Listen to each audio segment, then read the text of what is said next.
ये नहीं कि लाख कहिएगा कि हमने नहीं कहा है, तो प्रमाण मौजूद है। इसलिए क्लास में इन करने से पहले बार बार बोलते हैं कि पढ़ाई से मतलब है only ambition for your life. अपने लाइफ को एम्बिशन बनाओ। जब तक तुम्हारा लाइफ में एम्बिशन नहीं बनाओगे, आगे की ओर निर्धारित लक्ष्य की प्राप्ति नहीं हो सकता है। बस एक ही लक्ष्य लेके चलो कि जैसे 200 किलोमीटर की रेंज होती है, 200 मीटर की रेंज होती है, तो कोई 200 किलोमीटर जाता है तो रेंज लेके चलता है गाड़ी से कि हमको इतना समय में पहुंच जाते हैं। या 200 मीटर की रेंज दौड़ होती है तो सोचता है कि सबसे पहले छूकर आ जाए, क्योंकि उसका लक्ष्य निर्धारित होता है। और घमंड नहीं रखो। महाभारत में अर्जुन को भी घमंड हो गया था कि सबसे बलशाली हम ही है, पूरा युद्ध हमने जीता है। कृष्ण भगवान से भी अपने को बड़ा मान लिया था। लेकिन कृष्ण भगवान एक बार रथ पर जा रहे थे तो कृष्ण भगवान बोले कि आप उतरो, तो बोले कि एक सारथी हो कि हमको कह रहे उतरने के लिए, हम क्यों उतरेंगे, पहले आप उतरिए। बस होने लगा तो युधिष्ठिर वहां पर पहुंच गए, बोले कि उतरो, कुछ बात है। तभी कृष्ण भगवान बोल रहे हैं। जब अर्जुन उतरा तब कृष्ण भगवान उतरे तो अर्थ ब्लास्ट होके उड़ गया। बोले कि जितने भी रथ में, जितने भी युद्ध में अगर कोई जीता है तो सुदर्शन चक्र सबको काट रहा था, अर्जुन नहीं। क्योंकि अर्जुन पर जो भी घातक प्रहार हो रहा था भगवान श्री कृष्ण उसको रोक रहे थे। तो आदमी के अंदर सबसे बड़ी जो घमंड होती है वो विनाश का कारण होता है। नम्र बन के रहो। अगर नम्र बन के रहोगे तो दुनिया में सबसे बड़ा प्रज्वलित और उच्च शिखर को प्राप्त कर सकते हो। नम्रता, क्योंकि विद्या ददाति विनयम, विद्या हमें विनय सिखाती है, घमंड नहीं।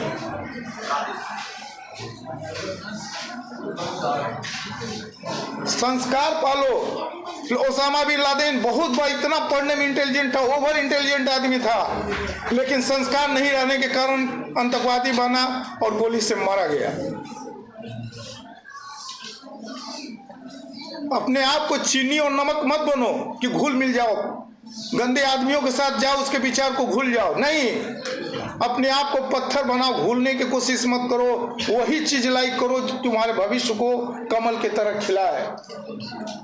नहीं तो कमल एक कीचड़ में भी, कहते हो ना कि आसपास के लड़के सब हमारे साथ गंदा माहौल है, सर यहाँ पर नहीं पढ़ेंगे, हम दिल्ली कलकत्ता बॉम्बे पढ़ेंगे। गलत चीज है, क्योंकि देहात में भी लड़के पढ़ के IAS कंप्लीट कर लेते हैं। कीचड़ में भी रह के कमल खिल जाता है। उसको कीचड़ की तरफ नहीं ध्यान देता है कि कीचड़ क्या है। कमल बनो, कमल बनो कि तुमको लोग तुम्हारे कीचड़ में भी हेल कर तुमको पाने के लिए लोग ललायित हो। लेकिन कीचड़ लग जाएगा ना तुम्हारे, कीचड़ तुम्हारे शरीर में, तो कीचड़ लोग धोना पसंद। लेकिन कीचड़ को घमंड होता है कि देखो ना हमसे डर के लोग भाग रहा है। कीचड़ को क्या घमंड होता है कि हमसे डर के लोग भाग रहा है, लेकिन कीचड़ के बदबू से लोग भागता है। अपने शरीर को इतना खुशबूदार पैदा करो कि लोग तुमको, तुमसे बात करने के लिए, तुमसे दर्शन करने के लिए तुम्हारे पास ललायित हों।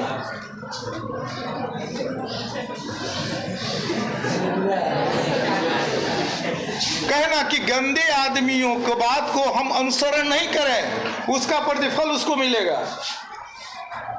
आप प्रतिबिंब देखते हो बेटा, लाख टुकड़ा हो जाए लेकिन वो अपना आचरण नहीं छोड़ता है। उसमें भी छोटा टुकड़ा में भी देखोगे तो तुम्हारा चेहरा दिखाई देगा। कोई भी किसी भी परिस्थिति में अपना जो सिद्धांत है, स्वाभिमान है, उसको चेंज मत करो।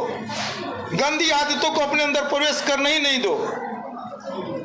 बस लक्ष्य निर्धारित करो कि जब भी हम हैं उसको लक्ष्य। जानते हो जिस दिन आदमी के अंदर जानवर वाला बुद्धि निकल जाएगा वो आदमी बन जाए। हम कहते हैं कि आदमी, हम इस चीज को, बस 10% आदमी ही इस युग में, 10% ही आदमी है, 90% जानवर है। क्यों, कैसे जानवर है कि किसी के बारे में गलत सोचना जानवर का लक्षण है, किसी के दुख में हंसना जानवर का लक्षण है, किसी पर कमेंट करना जानवर का लक्षण है, किसी भी अपने स्वार्थ के चलते किसी भी को कष्ट देना जानवर का लक्षण है। आज 90% नेता जानवर के लक्षित है। वो लोमड़िया वाला भेष चलते हैं, आएंगे तुम्हारे द्वार पर ना, बस तुम ही हो, उसके बाद वो तुरंत गिरगिट की तरह रंग बदल देते हैं, तुमको नहीं पहचानते। किसी आदमी का झंडा मत ढो, ना किसी के पार्टी पॉलिटिक्स में रहो। झंडा ढोना है तो अपने पढ़ाई का जो तुम्हारा कर्म है उसका पढ़ाई हो। हम लोग बेटे एक साधारण और गरीब परिवार से रिलेट करते हैं। कोई धीरू भाई अंबानी नहीं है कि हमारे पास अगर नहीं भी होगा तो हम कहीं कंपनी चला लेंगे। बेटा हमारा एक ही पूंजी है और उसको पकड़ के आगे बढ़ाए, वो पूंजी है पढ़ाई। पढ़ाई ऐसी चीज है कि जिसके आधार पर हम बहुत बड़ा आदमी भी बन सकते हैं, वर्ल्ड में विख्यात हो सकते हैं। उसको मत छोड़ो, पढ़ाई करो ना। तब पास होने के लिए, नंबर लाने के लिए मत पढ़ो, पढ़ाई पढ़ो हमें सीखने के लिए कि हम जो चीज पढ़ रहे हैं हमारे दिमाग में आ जाए कि दूसरा हमसे ज्यादा नहीं जाने। इस चीज में कंपटीशन रखो। तुम्हारे मुकाबला किसी भी विषय को बोलना हो, आत्मविश्वास के साथ 10 लाइन बोल दो, वो क्षमता रखना चाहिए। हंस के बीच में बगुला सोचता है, देखते हो कभी? हंस के बीच में हंसी सोचता है बेटा। रोड पर बहुत सारे लड़के, हमारे पढ़ाए हुए लड़के, कोचिंग के पढ़ाए हुए लड़के एक दो को मिलते हैं जिस हालत में बहुत देख कर रोना आता है। लेकिन इसी कोचिंग का पढ़ा हुआ एक से एक बदमाश लड़का आया, सुधर के बहुत बढ़िया फर्स्ट क्लास का नौकरी कर रहे हैं। कोचिंग का देन है। सीओ कंप्लीट कर गया है, वीडियो कंप्लीट कर गया है, ऐसा ही कंप्लीट किया। कहीं देखता है, पैर छूता है ना, तो हम लोग गौरवान्वित हो जाते हैं कि देखिए हमारा बच्चा पढ़ा हुआ है। लेकिन उसी बीच माहौल में एक से खराब स्थिति में रहता हूँ, कहता है सर आपके आज नहीं बताने कारण हम स्थिति में है। वो कब रूप खुलता है? जब आप बुढ़ापा के एज में प्रवेश करोगे, अर्धावस्था के अर्ध एज के बाद क्रॉस करोगे, जब पैसा के लिए किल्लत होगी। पैसा के लिए किल्लत होगी तो भूखा पेट क्या नहीं कर सकता है। लेकिन एज रहते हुए 20 वर्ष की एज के रहते हुए अच्छे नौकरी प्राप्त कर लेते हो तो तुमको जीवन में कभी पैसा की किल्लत नहीं होगा, तुम अच्छा रहोगे। बार बार हम कह रहे हैं, उस समय रहोगे ना। चील जब उड़ता है आकाश में ना, बाज जब आकाश में उड़ता है तो ये नहीं सोचता है कि हम कितना ऊंचा, उसको घमंड नहीं है। उसके ऊपर जो पक्षी रहती है ना, उसको चोंच मारती रहती है उसको ऊपर चढ़ के, लेकिन उसका कुछ असर नहीं पड़ता है।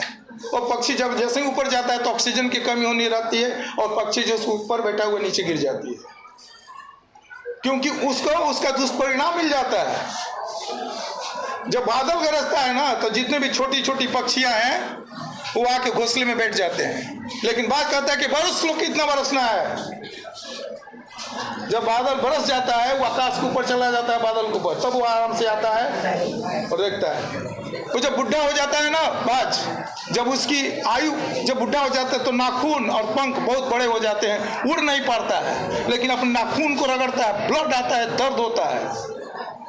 पंख उसका रगड़ता है, झड़ता है, लेकिन को कष्ट होता है। जैसे ही झड़ जाता है नाखून, झड़ जाता है, फिर आकाश की ओर उड़ने लगता है। तो पढ़ाई कोई मामूली चीज नहीं है। तपस्या, जितने रगड़ोगे, जितने पढ़ोगे, दुनिया का महान व्यक्ति बन जाओगे।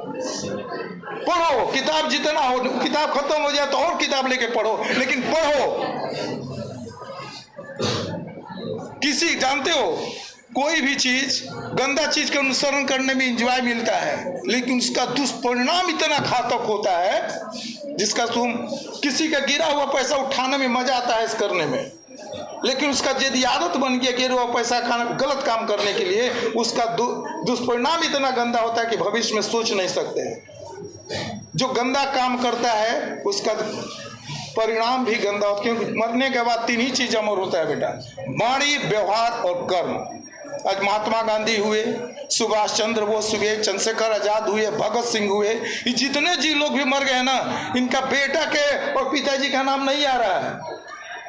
बस इनका एक ही नाम आ रहा है कि कौन है सुभाष चंद्र बोस है, कौन है, तो इनके पीछे महात्मा गांधी है, क्योंकि ये अपना कर्म के अनुसार अमर हुए हैं। क्योंकि इनके तुम्हारे लिए क्या चीज, 3 चीज, और जितने भी कमाओगे अपने बाल बच्चे परिवार के लिए, लेकिन तुम अपने लिए कमा लो, कर्म, व्यवहार और वाणी।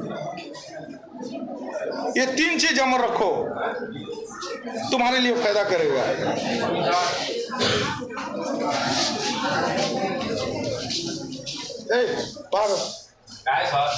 भाग जा सर, बैठो।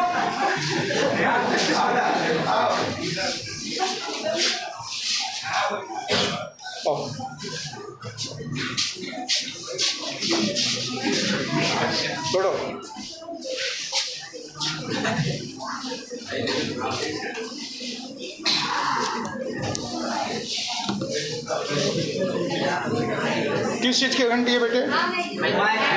उपेंद्र सर का है ना?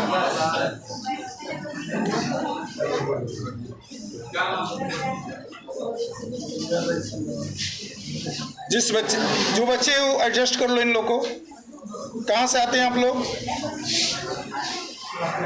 कहाँ से आते हैं?